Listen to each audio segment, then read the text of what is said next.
उत्तर प्रदेश विधानसभा चुनाव 2022 में सबसे हॉट सीट बन गई है अखिलेश यादव की करहल सीट, जिसके लिए अखिलेश जी ने कहा था कि मुझे तो एक बार नामांकन भरने के लिए जाना है और उसके बाद में विनिंग सर्टिफिकेट लेने जाना है। वो सीट उत्तर प्रदेश के चुनावी समीकरण से अखिलेश के लिए काफ़ी जटिल हो गई है। हम ज्योतिष गणित में देखते हैं कि क्या करहल से अखिलेश चुनाव जीत पाएंगे। ये प्रश्न कुंडली है, वृषभ लगन की कुंडली आपके सामने है और सबसे बड़ी बात, लगन का मालिक अष्टम भाव में, हर्डल्स, और इसके साथ साथ दूसरी सबसे बड़ी महत्वपूर्ण चीज, अपोजिशन का मालिक अष्टम भाव में। अपोजिशन का मालिक अखिलेश जी के लगन से अष्टम भाव में है, लेकिन अपोजिशन का मालिक अपने भाव से दूसरे भाव में है, यानी ये कुटुंब की वृद्धि कर रहा है। ये पहला समीकरण जो जा रहा है वो समीकरण अखिलेश जी के माइनस में, लेकिन हम इस पर ही यकीन नहीं करेंगे, हम दशा पर चलेंगे और जब हम दशा देखेंगे तो आप देखिए 10 मार्च 2022 को जो दशा दिख रही है वो Venus Mercury Venus moon Venus, इसका मतलब शुक्र का प्रभाव बहुत प्रबल रहेगा और शुक्र इनके अष्टम भाव में है, इसलिए शुक्र के प्रभाव को, चूंकि शुक्र यहाँ पर पोजिशनल स्टेटस भी है, आप ये देख लीजिए प्लेनेट की कुंडली में, इसलिए शुक्र का अपना प्रभाव जो अष्टम स्थान का है, अष्टम स्थान में शुक्र जो बैठा है वो प्रभाव प्रबल रहेगा। और इसके साथ साथ शुक्र बैठा है बृहस्पति की राशि में और बृहस्पति महाराज दसम भाव में बैठे हैं, तो आप एक तरह से ये कह सकते हैं कि शुक्र का नक्षत्र 10वें भाव में है, लेकिन राशि जिसमें शुक्र बैठा है वो अष्टम भाव की है। तो यहां पर दशम भाव में तमाम तरह की अड़चनें, तमाम तरह की डेले साफ साफ इंगित हो रही है। तो सबसे बड़ा प्रभाव पड़ेगा शुक्र का, अगर हम विषमोत्तरी दशा में चलें, उसके बाद बुध का और चंद्रमा का। 3 प्रभाव हमें गौर करने हैं, क्योंकि जिनकी दशा होगी फल उन्हीं से आएगा। वेनस का प्लेनेट देखिए, वेनस के प्लेनेट में सबलोड है सैटर्न और उसके बाद में है जुपिटर। अब सैटर्न को अगर आप भाव चलित में देखते हैं तो सैटर्न तीसरे भाव में है, यानी लगन का 9वां भाव, अखिलेश जी का 9वां भाव भाग्य भाव, और भाग्य भाव में अगर शनि बैठा है तो भाग्य में डिले कर रहा है। और दूसरी सबसे बड़ी बात है, अखिलेश जी के लिए एक प्लस पॉइंट ये चला गया है कि दूसरे भाव का कारक जो कि उनके अपोजिशन का अष्टम भाव बनता है, दूसरे भाव का कारक भी भाग्य भाव में बैठा है।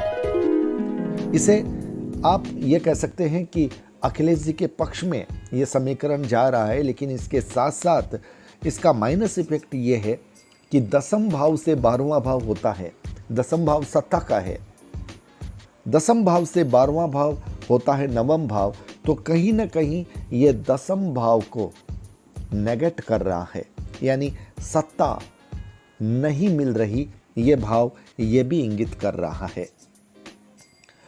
अगर मरकरी दूसरे भाव में बैठा होता तो निश्चित रूप से ये अखिलेश जी के जो अपोजिशन है उसको हार्डल होती। ये 9वें भाव में बैठा है और अपोजिशन के तीसरे भाव में बैठा है, तो ये अपोजिशन का पराक्रम दिखा रहा है, अपोजिशन का पराक्रम यहाँ से स्पष्ट दिख रहा है। और आप मून को देखते हैं, अब आप मून की गणित में जाते हैं तो देखिए प्लेनेट की सबसे पहले जाते हैं, प्लेनेट में देखते हैं मून वेनस के नक्षत्र में है और वेनस अष्टम स्थान में है, तो यहाँ पर एक बार फिर से अखिलेश जी के माइनस में गई ये बात।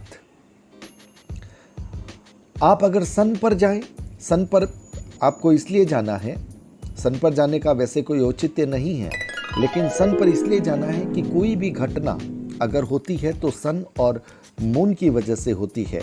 और मरकरी का जो नक्षत्र लोड है वो है सन। सन पर जब हम जाते हैं तो सन का जो लोड है, स्टार लोड, वो है मंगल। और मंगल यानी अपोजिशन। और मंगल कहाँ बैठा है?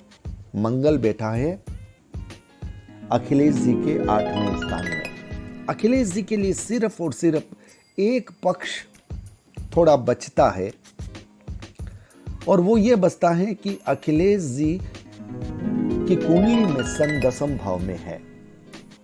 लेकिन अगर अपोजिशन को देखें तो अपोजिशन से 10वें भाव में मून है, और मून दशा में भी है। इसलिए तमाम समीकरणों को देखने के बाद ये ज्योतिष गणित ये कहती है कि युद्ध कड़ा होगा, इसमें कोई शक नहीं। लेकिन इस कड़े युद्ध में अखिलेश जी अपनी सीट को हारते दिख रहे हैं। हालांकि स्पष्ट 6 और 12 का कोई सिग्नल नहीं गया है, लेकिन उसके बावजूद जो गणित मिल रही है उसमें अखिलेश जी पिछड़ रहे हैं। और अखिलेश जी को पिछड़ने में योग कारक जो चीजें बन रही है उसमें एक तो महिलाएं बन रही है कि महिलाएं अपोजिशन का साथ देगी। दूसरी बात, ठाकुर वर्ग बहुत सही तरीके से अपोजिशन के साथ आएगा। मून भावना है, मून का अर्थ भावना। कोई भावना, कोई विचार चुनाव के एंड टाइम पर ऐसा आएगा कि अखिलेश जी के पाले के लोग भी कहीं ना कहीं बीजेपी की तरफ डाइवर्ट हो जाएंगे। अपोजिशन को वोट देने के लिए उनकी मानसिकता बन जाएगी। इस तरह से लग रहा है कि करहल का चुनाव, यद्यपि अखिलेश जी की घर की सीट है, सेफई का आंगन लोग कहते हैं करहल है, और इस सीट पर मुलायम सिंह जी, शिवपाल जी यानी अखिलेश जी के पूरे कुनबे को आना पड़ा है। तो इसका मतलब राजनीतिक समीकरण से भी वो चुनाव टफ हो गया है। लेकिन ज्योतिष का समीकरण भी करहल को अखिलेश के लिए बहुत मुश्किल और लगभग ये बता रहा है कि अखिलेश जी करहल से हार सकते हैं। युद्ध कड़ा है, स्पष्ट संकेत किसी का भी हार जीत का नहीं है, लेकिन ग्रहों की प्लेसमेंट सत्ता पक्ष की तरफ से जो दिखनी चाहिए थी वो विपक्ष के खेमे में अधिक दिख रही है, और अखिलेश जी के लिए हर्डल अधिक दिख रही है। सूर्य निश्चित रूप से अखिलेश जी के शासन में जीतने का संकेत दे रहा है, लेकिन सूर्य उस वक्त किसी दशा में नहीं है, और मून दशा में है, प्रत्यंतर सूक्ष्म अंतर में कहीं ना कहीं आ रहा है, और वो अपोजिशन के 10वें भाव में है। इसलिए ज्योतिष की गणित ये कह रही है कि अखिलेश जी करहल की सीट हारते हुए लग रहे हैं। तो व्यूअर्स, ज्योतिष संभावनाओं का केंद्र है, और इसमें से एक संभावना उत्तर प्रदेश विधानसभा चुनाव हॉट सीट करहल के लिए, क्या अखिलेश जी करहल को जीत पाएंगे? और ये आश्चर्यजनक रूप से यह लग रहा है कि करहल सीट, जो कि अखिलेश जी की पुश्तैनी सीट मानी जाती है, सेफई से करीब 40-50 किलोमीटर दूर का ही फासला होगा, बल्कि उतना भी नहीं होगा, क्योंकि करहल को सेफई का मुलायम सिंह के घर का आंगन कहा जाता है। वहां पर अखिलेश जी हारते हुए नजर आ रहे हैं। वीडियो को लाइक, शेयर